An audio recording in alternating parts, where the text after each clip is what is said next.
Running commentary రాసి వాళ్ళని divert చేస్తున్నారు, టాపిక్ని డైల్యూట్ చేస్తున్నారు, తప్పుదో పట్టిస్తున్నారు.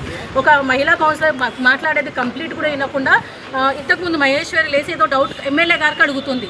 ఎమ్మెల్యే గారికి అడిగినప్పుడు ఎమ్మెల్యే గారు ఆన్సర్ ఇస్తారు, లేదా కమిషనర్ గారు ఆన్సర్ ఇస్తారు. దాన్ని డైవర్ట్ చేసేటట్టు ముగ్గురు కౌన్సిలర్ మేల్ కౌన్సిలర్స్ పైకి ఎగరడం జరిగింది. మరి ఇదే జరుగుతుంది. లాస్ట్ కౌన్సిల్లో బడ్జెట్ సమావేశంలో కూడా ఒక మహిళా కౌన్సిల్ వేసి మాట్లాడుతుంటే వాళ్ళు అంటే ప్రేరేపిస్తున్నారు, మీరు రెచ్చగొట్టని ప్రేరేపించి అధికార పార్టీ వాళ్ళు ప్రేరేపించి మహిళా కౌన్సిలర్ ఇంపార్టెంట్లీ మహిళా కౌన్సిలర్కి కించపరుస్తున్నారు. మీకు జరిగింది తెలుసు, 111 సర్వే గురించి తెలుసు, 130 సర్వే తెలుసు. మున్సిపాలిటీ అసెట్స్ చాలా వరకు కబ్జా గురి అవుతుంది. దాని గురించి ఎప్పుడైతే ఎత్తడానికి జరిగిందో అది వైండప్ చేసి వెళ్ళిపోయారు, గంట కొట్టేసి వైండప్ చేసి. ఇదే విధంగా కొనసాగితే 36 మా 12 మందికి వార్డ్ కౌన్సిలర్స్లో ఉన్నటువంటి ప్రజలు ముందుకు రావాల్సి వస్తుంది.